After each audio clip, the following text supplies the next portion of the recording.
Welcome to HortTube. My name is Jim Putnam. This is the second part in some perennial and annual plantings that I'm doing this spring in my home landscape.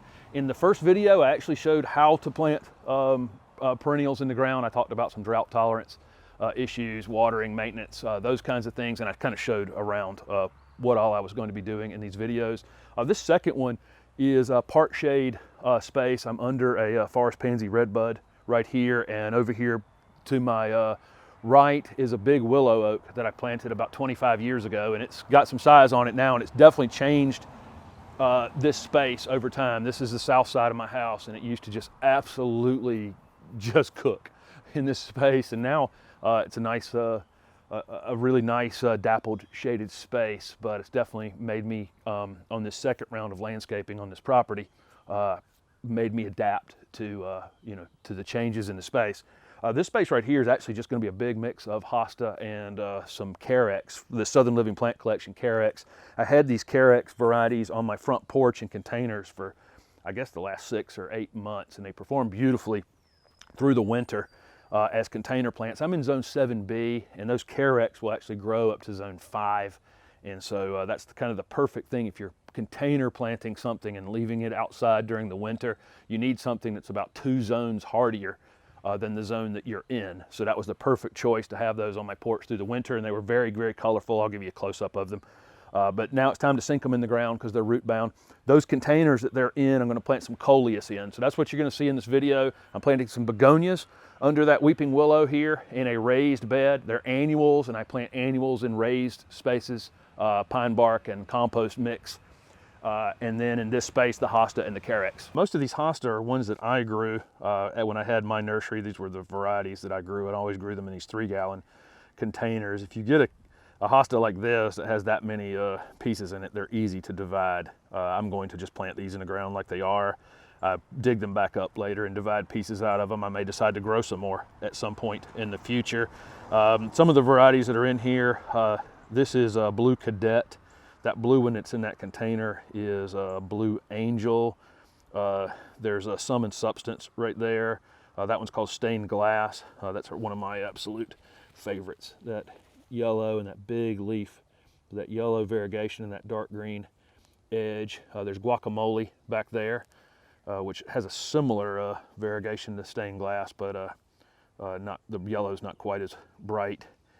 And so just, lots of different varieties. There's a Patriot right there, which is still one of the best small growing hostas, and I'm going to put that in that little low growing container. And then these are Evercolor Carex that the Southern Living Plant Collection has. All of these are just great varieties, just industrial shade, little evergreen grasses that would just no maintenance to them whatsoever. I'm going to sink all of these in the ground. I've shown in that last video that I elevate perennials, especially in my yard with this clay soil that I have. I do leave the plants up about 1 inch or 2 and then just pull the mulch up to the edge of them, but I'll show you after I get these into the ground. So this is this space under this willow oak. I don't know why I said weeping willow just a second ago, but this is a space under this willow oak, and I'll give you a look at it.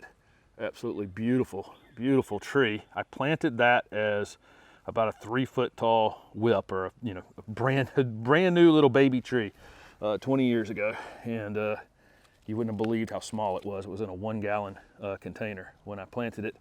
This variety of begonia is called Cocktail Tequila. It's got the really nice dark foliage and a pink flower. I'm not real fond of the dark foliage with the red for some reason, but the pink really stands out. This is an elevated space. This is pine bark and compost blended together. You'll see most of the landscapers in your area will plant annuals like this. I had tilled this space in the past, and I use that little electric tiller I have. So even the soil underneath this is well broken up with bark incorporated into that and compost incorporated into that, and I think even cow manure when I originally did this. I'll link that electric tiller in the bottom of this video because it is a great tool for getting started on a space like this. But when I come back to plant the following year, I don't really need to till it. I just add some more bark and compost to the top of it and pop these in the ground, and these will just go in level. The spacing is on the tag on all these annuals, and I think this is these get about 8 inches high. You're supposed to space them about 9 inches apart. That will probably never happen with me, but see, when you have a raised space like this, how easy this is to plant. And I'll plant these pretty much flush right there and just pack them in. These are going to require some ongoing fertilizing that these other perennials that are going in the ground. These are annuals. The annuals that are going in the ground, I'll definitely continue to fertilize them during the summer periodically, maybe bi-weekly or something like that. But the perennial plants that are going in here, I'll just fertilize them once with a slow release fertilizer. And that's all I'll really need to do on those. So here are all the Hosta and the Carex in the ground. And there's going to be a big container there. I'm just using that smaller container as a placeholder for it for now. The Hosta is obviously deer food. If you have deer issues, that's not going to be a good choice for you. The Carex are very deer resistant, so that's a good choice for that. And both of these are really just very low maintenance. The Hosta will die to the ground in the winter. The Carex stays evergreen. I'll fertilize both of these with a slow release fertilizer every spring and then just leave them be. There's not a lot to do with them. I'll let the foliage, when the Hosta dies back to the ground in the winter, I usually will just let that foliage sit there. It helps insulate them. Plus the leaves from the tree that's over top of them, I'll leave those leaves on top of them as well. And then clean them up in the late winter, early spring before they start to leaf out. Over here across the turf, the begonias are in right here. And I probably end up doing about 6-inch, 7-inch spacing, something like that. This entire bed space right here is being redone over the next few weeks, and so you'll see that in another video. But these begonias will look great all summer long.